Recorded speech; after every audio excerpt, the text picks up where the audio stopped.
good morning, everybody. Welcome, Hot Takes, Goodman and Renck. Troy, how are you this morning? Doing great. Weather's nice. Looking forward to a beautiful day, maybe even writing from outside. So how about you? Just another busy day. Got to go see my physical therapist because of my back, other business stuff I have to do. Super Bowl week has officially begun.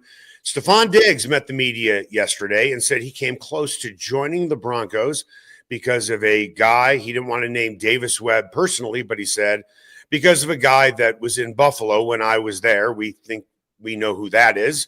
And then also said that he has a lot of respect for Sean Payton. Why do you think, if you had to guess, total conjecture here, Stefon Diggs did not join the Broncos? Well, it might have been opportunity with Cortland Sutton, kind of the clear one. The Patriots were desperate for playmakers, and they made it very clear that Diggs' opportunity to be the man was an E470 path. And so that's probably part of it, is just the Patriots were so desperate to add anybody of merit. Where if you come here, Cortland's still the guy. You can argue that Diggs might be better in terms of big play receiver, certainly, but maybe that's part of it. I don't know. And my guess is, without knowing, because I didn't know they had interest in Diggs, I'm sure money was part of it because they had just given Cortland money. Sean Payton's history is not to pay receivers huge money. He's done it a couple times. Michael Thomas did not work out because of an ankle issue, and they paid Cortland because he's a culture guy. He's a leader. He's a captain. Never complains. He's the anti-diva. So maybe it was just, I don't know if I'm going to be the 1A or if I'm going to be 1B. I don't know if I like that, and I don't know if that money's right. But, man, they could have used Diggs. And I like Troy Franklin. I like Pat Bryant. But, again, if you're trying to win a Super Bowl, Stefon Diggs is a nice piece to have. I agree with everything that you just said, and you brought up a single word that I'm going to piggyback on and take it further. I don't think he fit their culture. Look at the problems he had in Minnesota. Look at the problems that he had in Buffalo, specifically with Josh Allen. So I think it's a combination of things, but I think culture certainly plays a part of it. Look what Greg Penner said at the end of the season. We want guys to fit our culture. I mean, that's what the Nuggets have said many times with Nikola Jokic. We want guys to fit that culture. And maybe he just didn't. I'm sure money certainly had something to do with it. Well, we think probably George Payton would have known him. Didn't their paths cross in Minnesota? I'm guessing that they did. I'm pretty sure they did. So, yeah, I agree with that. How many divas are on this team? Like, really, I don't know that there's one. Maybe behind the scenes there are a couple, but you don't see it demonstrated on Sundays. And Diggs can be a problem. If he's not getting the ball, he's a problem. He whines, he complains. Sean Payton, I can't even imagine how that would look, where Diggs would not win that argument. And the next week, he just would not be in the game plan. So, but from a talent perspective, he's a nice piece to have and a huge reason why the Patriots offense took that big step forward this season. Want to tell you about a roller auction, the leader in Colorado auctions for over 50 years. On Thursday, Larkspur Outlet will be having an auction for structure wood, fencing, decking, bathroom, kitchen, and laundry room accessories, plus light fixtures, contractor tools, and more. Bidding is started at rollerauction.com. Go to rollerauction.com to learn about upcoming auctions. Next week, they are loaded with all different types of auctions. Get what you want at the price you want today at Roller Auction. Time now for the lead. The lead is presented by Smokin' Dave's Barbecue. It is not just the best barbecue in town, it is one of the best restaurants in town. You can find Smokin' Dave's Barbecue off 36th and Pecos. Davis Webb is not the OG, but he is the new OC. Do you think part of the agreement for him to come back was calling all of the plays or some of the plays? He's definitely calling some, and indications are that he's going to get an opportunity to run the offense. That was not confirmed yesterday. It's just signs are pointing that direction. Again, it's February, so will that stay in April, May, June, and obviously August? I don't know that. I mean, because Payton's never done this. It's unprecedented. As 18 years as a head coach, he's never not been the play caller. But he was very introspective, Eric, at the end of last season about, it's kind of, he's got to be faster with the play calls. He's maybe not as bold as he used to be. So he dropped hints before the Buffalo game that maybe he wasn't as good at as he used to be. And the stats bear that out. I get a lot of pushback online for, what do you mean their offense isn't good enough to win a Super Bowl? Well, I'm like, they had 19 scoreless quarters, the most of any team in the final 8. They were terrible in the first and third quarter. They were outscored in those first 3 quarters. They just rode these fourth quarters to these magical wins, and that's great. But if you look at teams in recent past that won that way, I think Broncos were 12-3 in one-score games. Look at the Chiefs of 2024, what they do last year. Look at the 2022 Vikings. What did they do in 2023? Typically, history tells you that you're going to spin the other way on those comebacks. You're not going to go 8-0 when you're trailing by 15 points with 6 minutes left. Like, those are things that are reserved for about every 5 to 10 years. So do I think he's going to get play calling, Eric? I do. Do I think he's going to run the offense? I don't know about that. I mean, you've been around Payton now. Isn't that going to be a jarring change for him to relinquish control? Yeah. I think it would be very difficult for him because he has done it for so long and he feels he's really good at it. With all the stats that you just brought up, maybe he's not as good as he thinks he is right now. But I'm going to ask you to play psychologist, and I'm going to do the same thing.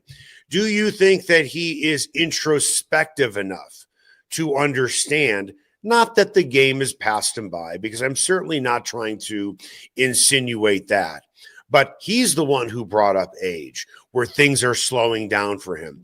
Do you think at his age, can't teach an old dog new tricks, do you think he can shelve his ego a little bit to A, placate and make Davis Webb happy, but, be in a position where he can say, it might be better for the team if I'm not doing all of it? He's shown that example in other portions of his coaching career where he's embraced technology, Right. He's embraced conditioning. They're on cutting edge on some of the stuff they do with health and recovery, being one of the least injured teams the last couple of years. So it's not as if he's this, old man barking at the clouds and Right. I'm doing it this way because that's how we did it with Bill Parcells. He's not like that, but it's different. Like, that road Right. stops with play calling. Like, that's been his baby. And he's been good at it. I mean, he was a top 15 play caller for 15 years. And then these last 4 or 5 years, it hasn't been great without Drew Brees and incorporating a rookie quarterback for the first time in his career. And I just think when you look at last year's numbers compiled with the year before, where they ranked near the bottom in 3 and outs, they struggle to stay on the field. And it comes down to, like, what do they do really well offensively? Well, if you're saying they come back, they keep games close and they win late. That's a tough trait to replicate year over year. Do I think he has the humility to do it? There's times when he answers questions, I would say yes. Does he have the ability on a Sunday when it matters to be just with the headset on? I don't know that, because he looked fidgety to me the day he let Davis Webb call it against Arizona in a preseason game. He didn't look particularly comfortable. That's why, it's a big deal for a coach who's done it for 18 years to say that. So I've seen enough to say I think he would try it. What does that mean? Is that, okay, Davis, you get the red zone, you get all the plays, you get situational plays? I don't like how that would work. For me, it kind of needs to be an all or nothing. But the reality is, I think Sean does know what the stats say. He's a cold evaluator, Eric, and the numbers are not kind to him these last 3 years in Denver. And we can blame Russell for one. That's fine.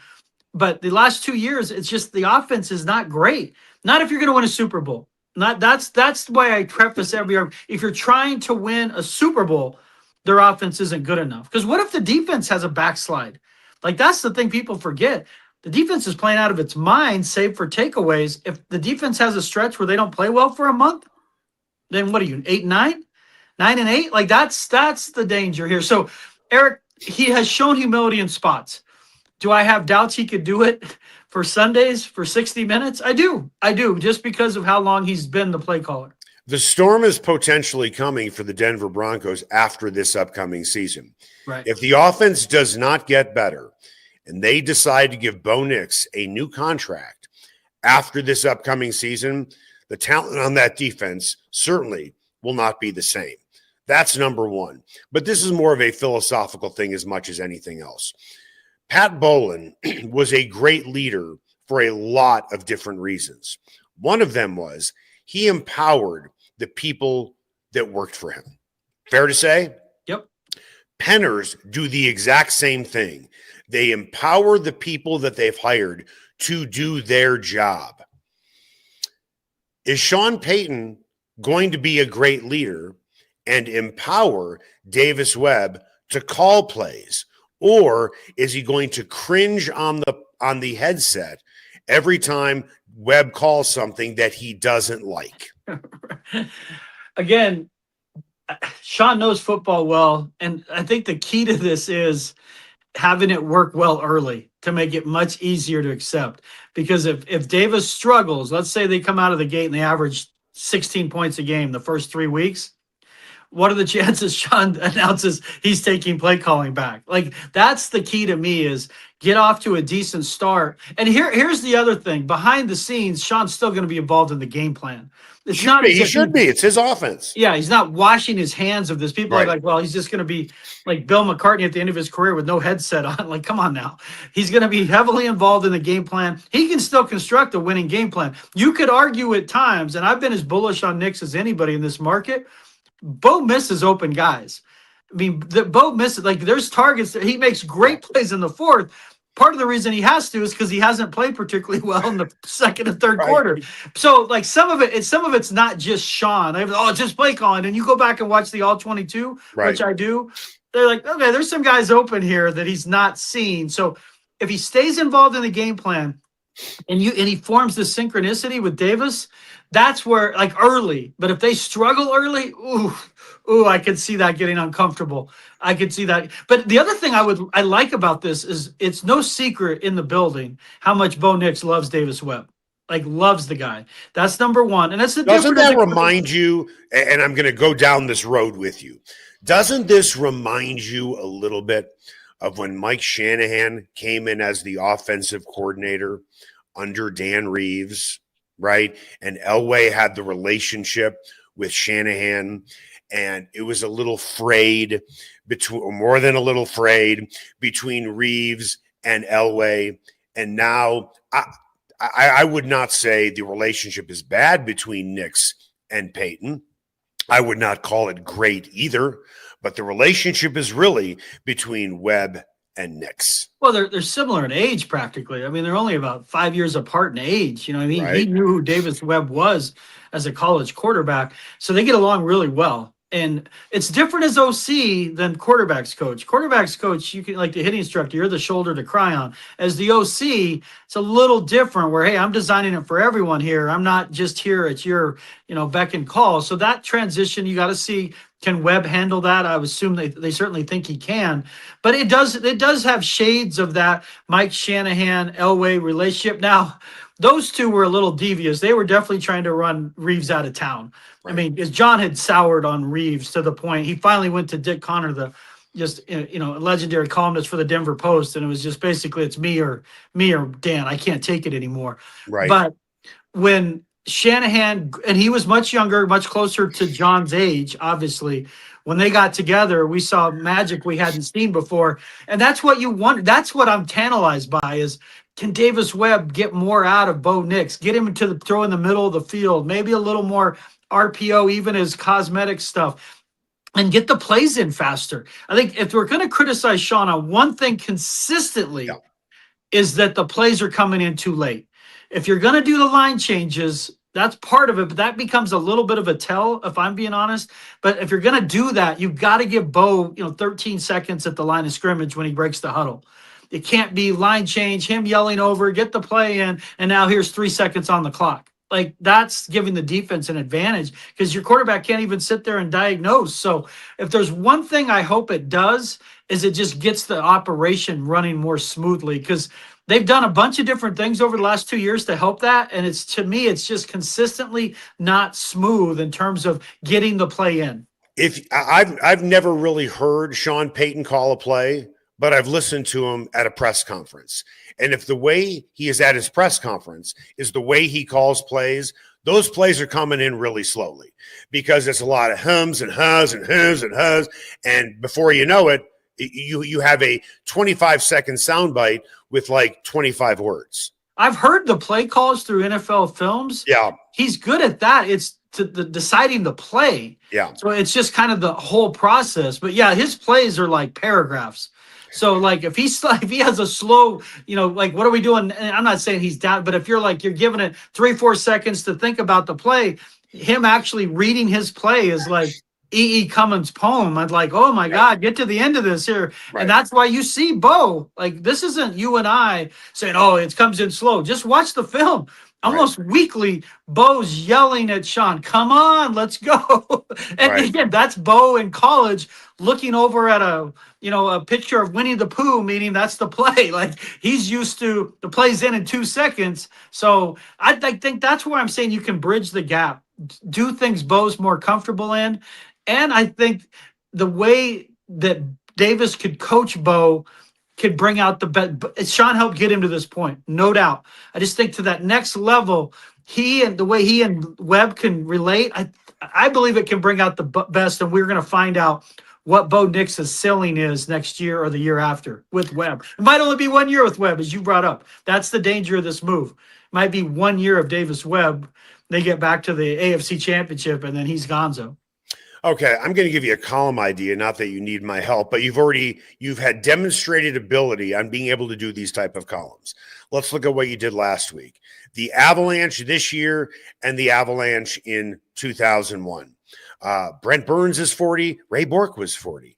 Burns was in his 22nd year, and Bourque was in his 22nd year. So here's your idea for you. Sean Payton and Mike Shanahan, roughly the same age as of right now. Is that fair to say? I don't mean literally, but you know exactly what I mean. Both Payton and Mike Shanahan were quarterbacks at Eastern Illinois. There's your first comparison. Both are considered masterminds when it comes to offensive play calling. Is that fair to say? Yeah. Quick yes or no. I want to get through this. Quick yes or no. Is that fair to say? Yes. Okay. Both Kubiak and Webb both played in the NFL, correct? Yes. Both played with Hall of Famers or future Hall of Famers. Elway, Mahomes, Eli Manning, Josh Allen. That's correct as well, right? Mm-hmm. Both Kubiak and Webb don't come across as type A personalities and are both well-liked by their players. Fair to say? All of those things, it's like, wow, that's another Lincoln Kennedy debate, isn't it? And oh, by the way, maybe Davis Webb does leave. And then maybe when Sean Payton is done, and remember, after this upcoming season, Sean Payton only has 1 year left on his contract. I cannot imagine that Greg Penner is going to want to make Sean Payton a lame duck, and I don't think Sean Payton wants to be a lame duck. They will have to make a decision, and I am not trying to suggest at all this is Sean Payton's last year. But a decision will have to be made, I'm guessing, or there will be a discussion about what to do about Sean Payton's future after the season, depending on the record and depending on how the offense looks. With Davis Webb already on the staff. Right. They're not going to usurp Payton for Webb. There's no chance. I'm not suggesting that they will. Yes, you were. No, I'm not. If they go 11-6, go back to the playoffs for 3 straight years, they're not going to do everything they can to keep Davis Webb by making him head coach, if that's what you think. Do you think listen, again, I don't want to go down this road because that's not what I'm saying. If I wanted to say, you know me well enough, I would say it. So what are you saying? I mean, if they do well under Webb, so Webb leaves. I'm following you here. Because Webb leaves, you don't want Payton anymore? No. What I am saying is they will have discussions after this upcoming season about a contract extension for Sean Payton. He is in the final year of his deal. Yeah, that's normal. He doesn't want to be a lame duck, and Penner probably doesn't want him as a lame duck. And you have Davis Webb already as the offensive coordinator who has a great relationship with Bo Nix. That's all I'm saying. If I want to say I think he's going to get fired, I would say it. I'm not saying that at all. Look at everything that Sean. So what is your point is what I'm asking. What is your conclusion? What's your thesis here? That Webb leaving would influence the contract? You might have to make Webb stay. What are you saying by this? Because it's just open-ended. What are you trying to say by it?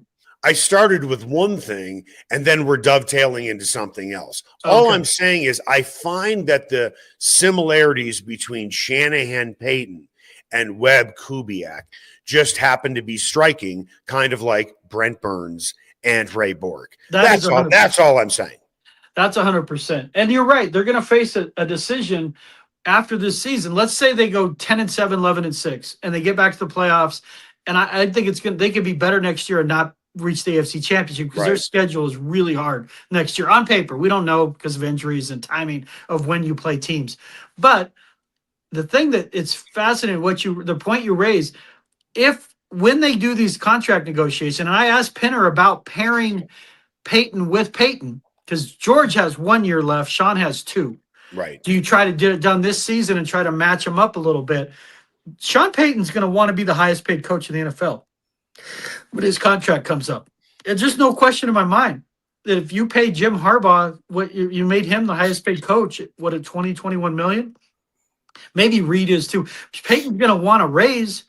He's making 18 million a year. 5 times 18 is our believed understanding of that contract. Right. I don't know how that number would come in less than, like, say 23, 24. Yep. That's where, and is that 5 years?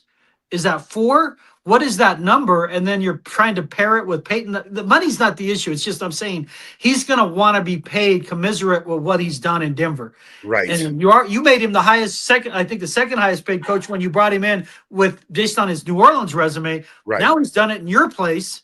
So do you want to try to pair it to where he's coming in with the new stadium? Like, there's some weird, because that would be 5 more years on top if they open in 2031. I mean, that's where it gets interesting, because then you start factoring in how much longer does he want to coach? Yeah. Does he want to coach up to right around 70 years old? Like, I don't know that. I do think he does after seeing what retirement looked like for a year. Right. I think he's going to be a guy who coaches into his early 70s until he feels like he just can't do it. Yeah. Because I just think retirement bored the hell out of him. Yeah. He just was bored. Every time I've talked to him, either in different settings, he can only golf so much. Yeah. And the Fox thing wasn't enough. So it'll be fascinating. And I do believe, though, because Webb, I guarantee you, people like, Webb's the shiny new toy. Everybody loves Webb, and we all kind of get caught up on it. How's it going to look as him calling plays in games that matter? It's one thing to do in the preseason.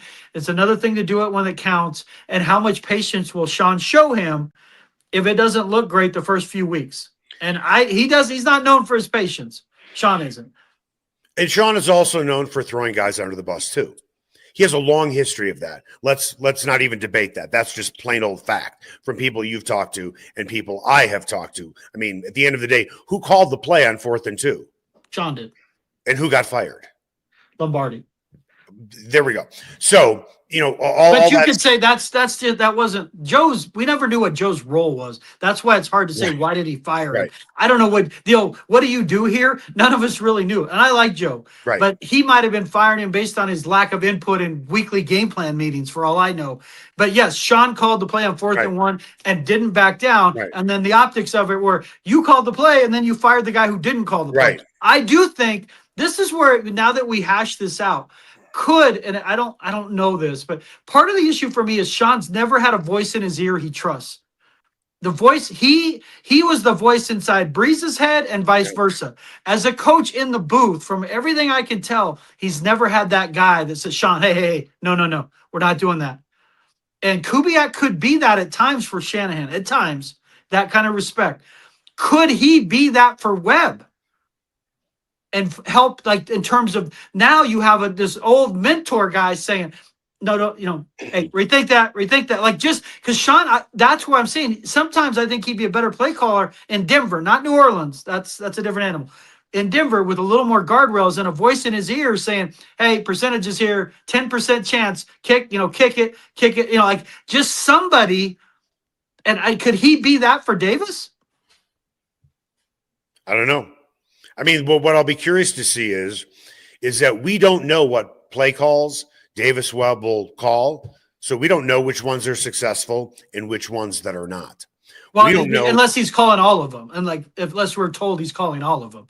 Right. So there's going to be a lot of gray area that we just are not aware of. When there were quarterback controversies, who won the day? Right? Was it Tebow or was it Orton? Who won the day? And game by game, who won the play calling day? Was it Payton or was it Davis Webb? Coming up after the break, the Broncos have some big decisions to make about who to bring back of their unrestricted free agents. Troy, you and Sean Keeler co-wrote an article together on who they should bring back and who they shouldn't bring back. We'll discuss that next.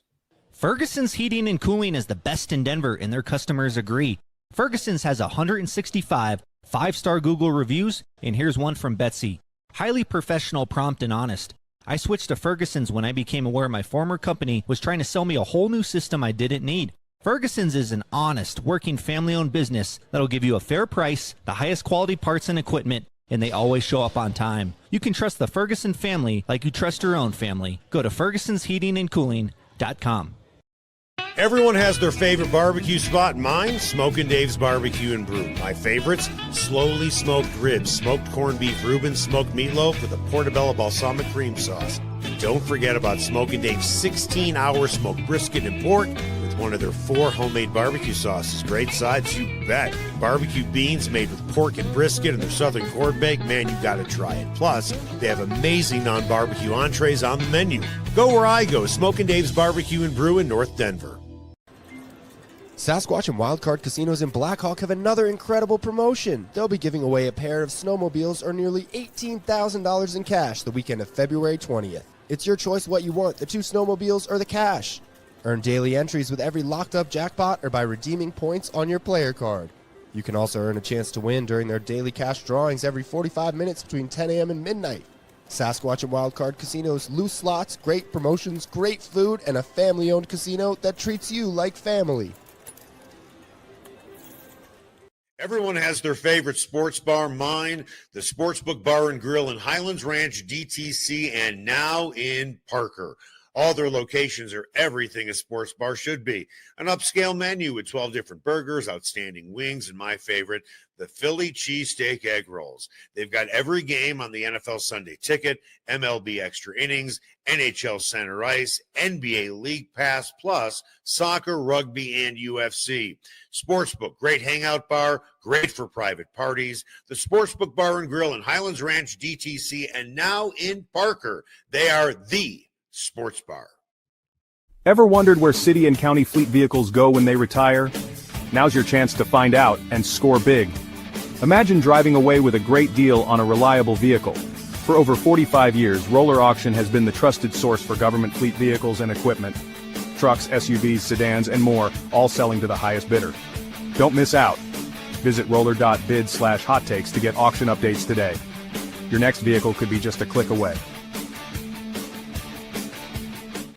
And welcome back. Hot Takes, Goodman and Renck. Time now for What's Trending. What's Trending is presented by Ferguson's Heating and Cooling.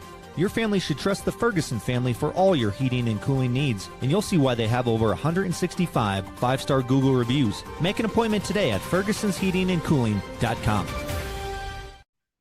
All right, Troy, the Broncos have some big decisions to make about who to bring back as unrestricted free agents. We're just going to make the assumption, although I don't think it's an assumption, JFM is going to leave for more money. The Broncos have already made it clear that they've made their decisions on their defensive line. With that, you and Sean Keeler from the Denver Post co-wrote an article about this. Are there any unrestricted free agents on the Broncos roster that you would say are a slam dunk to come back? Top guys, just for fun, let's call them Singleton, Dobbins, Strenad, and maybe PJ Locke. A Locke? Ooh. I mean, I want to say Singleton, but he wants to get paid. I know he does. And he's the captain of the defense, loves Vance Joseph, but he's in his 30s now. PJ Locke's a backup, so maybe by money you could say but I wouldn't say any of those guys are a lock for me. I mean, there's a bunch of guys you'd like back, but it's one of those things where it's like they want them back at a certain price. Some of those guys they may not want back. I don't think they've decided yet. Yeah. But I don't think, what about you? I don't think any of those guys you mentioned are a lock. No. I think with Singleton, he wants to finally get a big paycheck. Strenad, he wants to start. Unless he is basically guaranteed a starting spot, he is going to shop his services elsewhere. PJ Locke, again, Brandon Jones is going to be back, so I don't see PJ Locke as a major priority. Dobbins is the most interesting guy. Dobbins has said that he wants to come back. The question is, if they do want him back, when do they approach him? Because I don't think they would approach him in free agency. I think it's going to cost about maybe $2.5 million. Okay. Do you approach him before the draft or free agency? No. Do you approach him before the draft? Probably not. If I had to guess, and this is pure speculation on my part, they will look at their roster after the draft, see what they have in the running back room, and then make a decision on Dobbins and say, listen, JK, we would love to have you back. However, if you want to shop your services around, come back to us and let us know what you have, and let us see if we can either match it or do better. And I think that's fair. It'll be very similar to last year. He didn't sign last year until June. Right. Like the last day of mandatory minicamp. And this year, he knows the offense. I mean, it's a new play caller in theory with Davis Webb, but he knows the offense. And so last year, he was more of a disadvantage than this year. If you can get Dobbins for 1 year, 3, I know that he's going to want a multi-year deal. I can't see him biting on that because of his injury history. He's been hurt almost every season. So if you can get him at 1 year, $3 million, I think last year he made 2.5 because of incentives. So you wait till whatever, May, June, offer him 1 year, 3. And the problem, there's going to be some other backs out there, like Nick Chubb was out there last year. It won't be just Dobbins.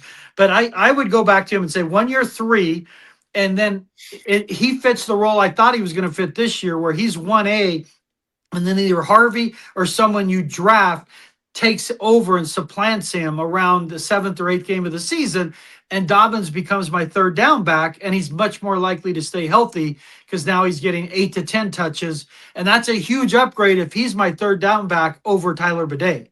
That's where I see the improvement. Do you like Stranad enough to be a starter for the Broncos at inside linebacker?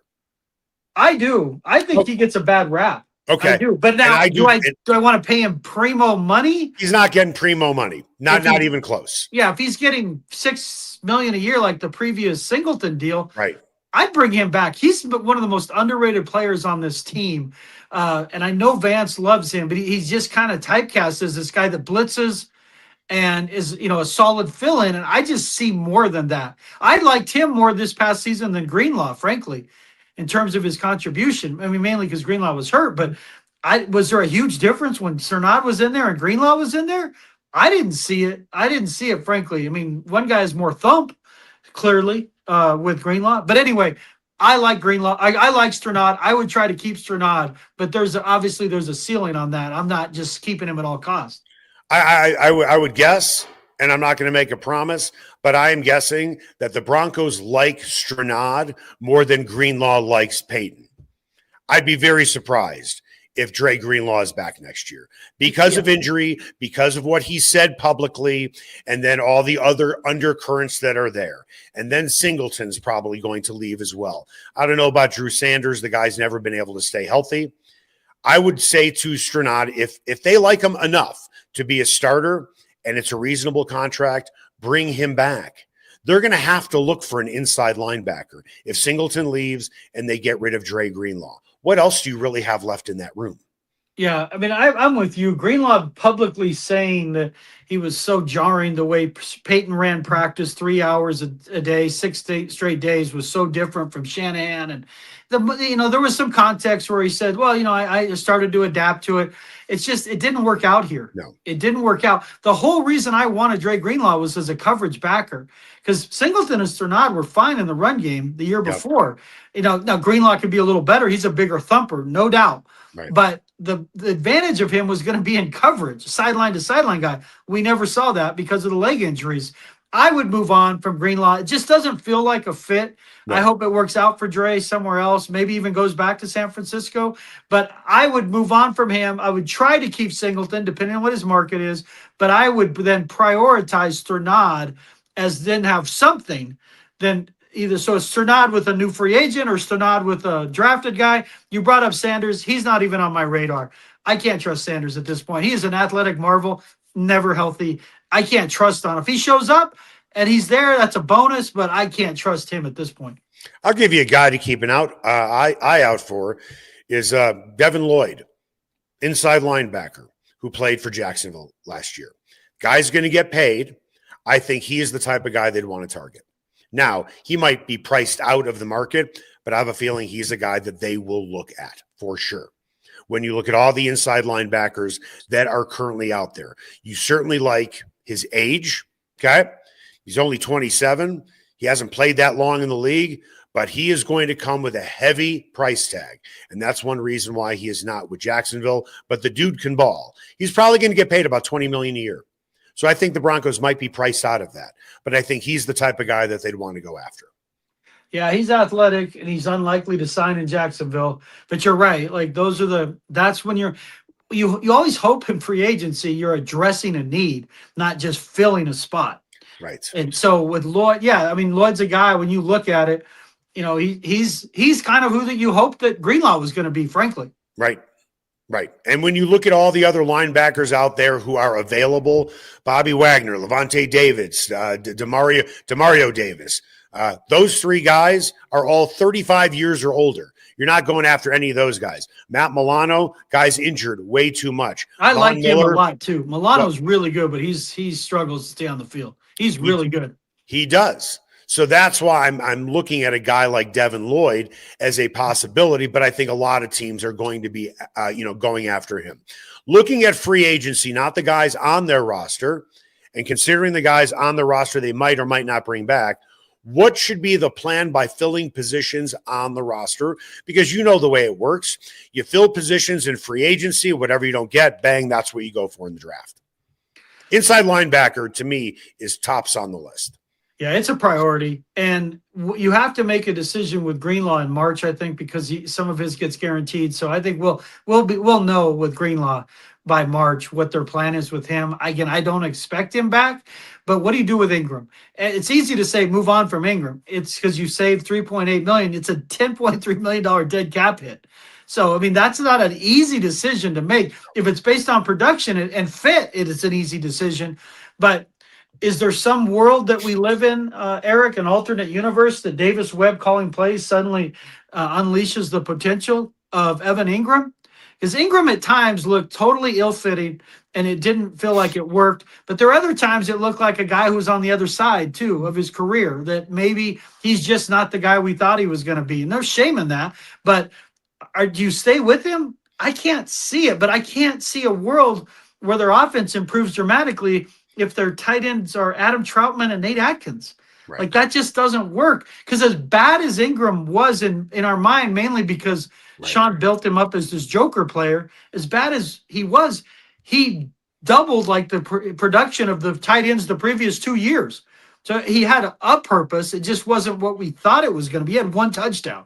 So I do think they move on from him. I do think they move on from Greenlaw, and I think they try to keep Dobbins of those three. But tight end, you got to address in the draft. If you decide you're just not ready to eat it on Engram, give it another year. I'm not totally against that. You just have to have a better plan and vision for him because he can't be a platoon player. He played 42% of the snaps, Eric. This is a guy that played 67% of the snaps in Jacksonville during his time there. And he got beat out in training camp by Adam Troutman. Let's just be honest. So I'm drafting the kid from Oregon. I'm making tight end a priority in the draft. They've got to get more dynamic there. Caution to every media member that goes to training camp, including me and obviously you. Just because you see something doesn't mean it's going to happen. Let's start with outside zone. What do they run in training camp? Outside zone. Did they run outside zone this season?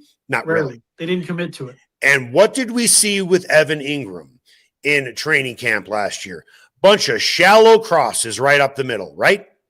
Yeah. We didn't see that either. No. We didn't see, and you know what? Bo Nix is really good at that. And why didn't we see it? That's what he didn't see it because he wasn't on the field. But he wasn't on the field at times. He missed games. I'm with you. But not missed games. He wasn't playing. He only played 40% of the snaps. You look at certain games, he played like 18 snaps. And so he became a tell when he was in the game. And so if he wasn't the primary play call, they should have run more crossers. But if he wasn't, he didn't get the ball. He literally didn't get the ball. Because Bo, if you go back and watch, almost never found him off script. So the only time he got the ball is if literally it's like tight end slant, tight end stick route. That's your play call. That's the only time he was getting it. It was just crazy to me. This is why it's so surprising they did not get Evan Engram more involved. And I understand he is not much of a blocker, and that's one big reason why Troutman replaced him. But Troutman's not great. Let's be honest. Like that gets a little tired. I like Adam. I do. I know I didn't suggest that he's great. No, I know you didn't. I'm saying people outside act like he's Dwayne Carswell. Like I've seen what a great blocking tight end looks like. Yeah. It's not Adam. He's functional. He's functional at both, and he's worth having on your team. Correct. If you need another tight end. But what surprised me the most about Engram not being productive is, and the knock on him wasn't, he's not a very good blocker, then how in the world did, and I'm not saying that these two guys are the same guy, but they do have a similar trait. Jimmy Graham wasn't much of a blocker either in New Orleans. Jeremy Shockey wasn't much of a blocker as a tight end either. Yet Sean Payton found a way to incorporate both those guys, and Engram is kind of cut out of the same cloth. So why was he able to do it, talking about Payton, in New Orleans, but wasn't able to do it here with Engram when the three guys all have a similar style? They catch the ball and they really don't block. He viewed those two just differently as all-pro great players. He didn't view Engram that way. He didn't. He did not. Yeah, there was a time in Ingram's career, 3 years ago, he was that guy. Sean didn't view him that way, is the simple answer. You can get a ball to any tight end anytime you want if you view him as a mismatch, and he did with Graham and Shockey. Shockey could block a little bit. He's a bigger guy, but Graham was a flex tight end, a true flex tight end. And I mean, again, if you look at those offenses, they had so many weapons. You can hide a guy that's not blocking because you're just so good at other spots, and that's part of it. The way it kept getting explained to me is just you can't get him on the field because we want to go into heavy personnel, and he can't be in it. And it's like, well, then that was a miss. Then that's a miss. I think our disappointment in Engram is the way that Payton pumped Ingram's tires. Right. He is our joker. And then we saw this in training camp. Wow, this guy's going to catch 800 yards worth of passes. Yeah. And then the joke was on Payton. The joke was on the Broncos offense. But it was Payton who said, Evan Engram is the type of guy that I want for my offense, and then barely used him. He just didn't see him as that type of guy after camp. And you know how a guy like a veteran gets cut? Like, what does that say about evaluation then? Yeah, no, I agree. I'm just saying he did not see the way he talked about him in March was not the player he saw when training camp ended. He had one great play in the preseason against the Cardinals, like a 58-yarder. He didn't play in the other games. He had a nice dual scrimmage in that joint scrimmage against the Cardinals, but he just walked away from camp clearly convinced that he's not the guy I thought he was. And I say that because Troutman outplayed him by like 20 snaps in the opener against the Titans. So it was very clear. It's like baseball when you're like, who's the winner of this job? Who's the winner of the job? Within 2 weeks, a manager tells you by who plays. Troutman had beaten out Engram. I mean, there's no other way to say it. Just look at the snaps. He had beaten him out. And then it happened long enough to where they started running and Dobbins gets going. And then there's no role for Engram. Like that, it's just, but you're right. They missed. They missed because I think some of it was the player declining a little, but the other part was they just missed on kind of how they wanted to use him. And Peyton's really good about that usually, but it's like he didn't have the vision for him, or maybe he'll be honest in these next few months and just admit he wasn't the guy I thought he was. Because Engram was confused. He was never a malcontent. He was just confused. Like, what do I have to do? He was basically bringing plays to him, saying, here, I can do this, I can do this. And you're like, that's interesting. Like, he just was confused. I thought you wanted me. Like, you brought me here because you wanted me, and then I don't play. I don't ever get on the field. Right. That's going to do it for us. Hot Takes, Goodman and Renck. Make it the best possible day you can.